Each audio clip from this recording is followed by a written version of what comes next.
Good morning. Let's do sports now. On the AM show, I am Muftau Nabila Abdullah, and we start on a note of politics as Accra House of Oaks board member Dr. Nyaho Tamakloe throws his weight behind current president of the Ghana Football Association, Kurt Okraku, for a second tenure in office. According to him, he believes that Kurt Okraku has done enough to win the confidence of the football community to give an opportunity to steer the affairs of football for the next 4 years. Let's take a look at what Nyaho Tamakloe has said on your screen right now. He said, I want to endorse Kurt Okraku for to be able to continue as president of the Ghana Football Association. He says that under Kurt Okraku, the Ghana Football Association has been able to govern football and provide some of the necessities for the development of the sport in the country. He also added that Kurt Okraku had come at a time where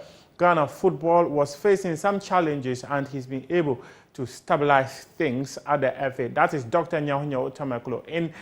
This indirectly means that Accra House of Oak will be throwing their weight behind Kurt Okraku, and during the elections, they are likely to vote for the executive chairman or former executive chairman of Dreams FC. Now let's hear from Kurt Okraku himself, who's been speaking at the FIFA Football for Schools program, and he says that this is a program that has the potential of giving youngsters an opportunity to hone their talent and reach the heights that football will provide for them. You having passed these exams marks the beginning of your role in transferring same to many other people and to our kids. It's important you truly consume what you've been taught. It's important that you carry on with the passion of transferring what you have been taught today to other people and many others who are not here with us today. That you will hear today speaks volumes of your commitment to be part of a big story that has started unfolding today. The young kids that we find right in front of us will eventually be some of the stars that will be watching in the years to come. Now, let's move on and talk about Samuel Inkum. He completed a switch to Accra House of Oak after a failed attempt to return to Kumasi as Santi Ikotoko. And he says that House of Oak's failure to make it into the top 4 of the Ghana Premier League last season was due to complacency on the part of players. I spoke to Sule Mutari and I told him that I want to come and train, you know, and it's okay, why not?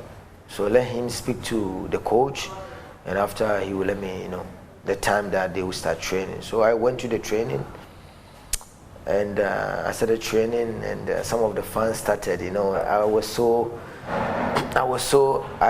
couldn't understand how they were so, how to say, I feel like home, you know. They want me to play for the team, you know. They receive me very nice, they welcome me, something that I didn't expect it, you know. So I said, okay, then let me play for them. And you played for them? And I played for them. Even before I went to the first training, I spoke to Safu Jemfi, which is Kotoko. Oh, okay. So he was trying to say, oh, wait a little bit, let me speak to them, let me speak to the coach, let me speak to okay, he was still trying to speak to Kotoko, so he could come there instead, yeah. But I told him that, listen, at the end of the day, if they want me to be there, it will happen. So even me telling him I'm going for training, it was a big issue. But I told him that I respect you so much, you are a legend, and you are somebody that, when I was in Kotoko, he's somebody that I respect so much. And I told him that at the point in time I have to move on. So when I started training with House of Oak, I feel like, oh wow, they want me to be there. You know, they want me to be the part of the family, the Phobian family. So I was so excited to be there. Did you play for House of Oak for free? In my opinion, I would say something like that, in my opinion, because if I want to talk about in terms of money, you understand, where I've got my level into, and coming to play for Hearts of Oak. Hearts of Oak is a huge club. It's one of the best traditional team in Ghana, in Africa. Everybody know, well known, and I count myself lucky to be in that team as well. But I'm not playing for free. You know, everybody have to be. When you work, you have to be paid. Yeah. You know, so yeah, I'm not. They paid you something, but not. Yeah. Like. Yes. Yeah. And everything. Even if it is 1 cedi, it's still a salary. Yes, it's salary. That's why I appreciate it. You know. But in your period at Hearts of Oak, there were many difficulties on the field, off the field. I remember some time you had even a go at some of your colleagues, telling them if they're not willing to play, they should move on. Why are you getting frustrated? No, you know, sometimes the players, the young players that we have, they are very good players. We have good potential players in Ghana, and sometimes some of them doesn't know what they have. So some of us have to also be on them, you know, push them harder to let them know that, hey, you have something that maybe you don't think that you have something, you know. So I'm telling you that you have to. This is the kind of, you want to go to Europe, but it's step by step. If you don't play very well, who will see you in Europe? Nobody can see you. Play the team very well. Let the team feel that, okay, you came and you have done something, so that when you also have contract, the way will be very smooth for you to go. And they will let you go. They will let you go. So this is some of the things that sometimes I will even call meeting, organize a meeting, call all the players, and you know, even at the point in time, one of our games, I seize all of them phones, you know, for them to stay focused, you understand?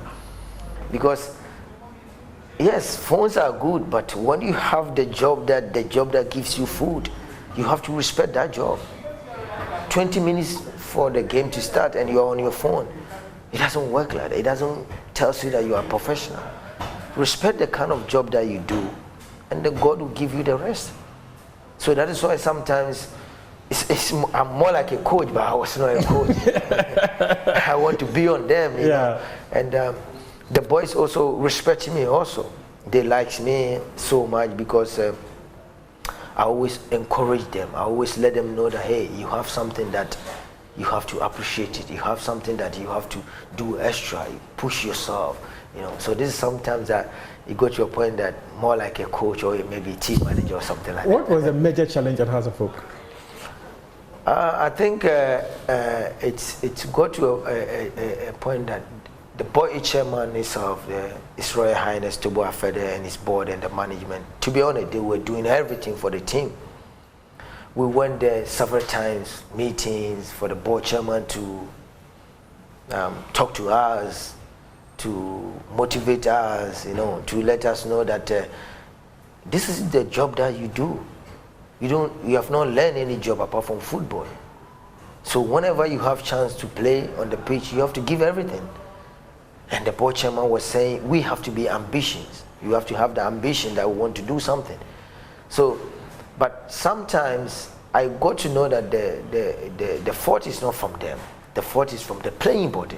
So that is why I begin to go harder on some of the players, try to enter their mind to push them to do extra. What was the fault from the playing body? You know, like, okay, we are Hearts of Oak, like playing against, let's say,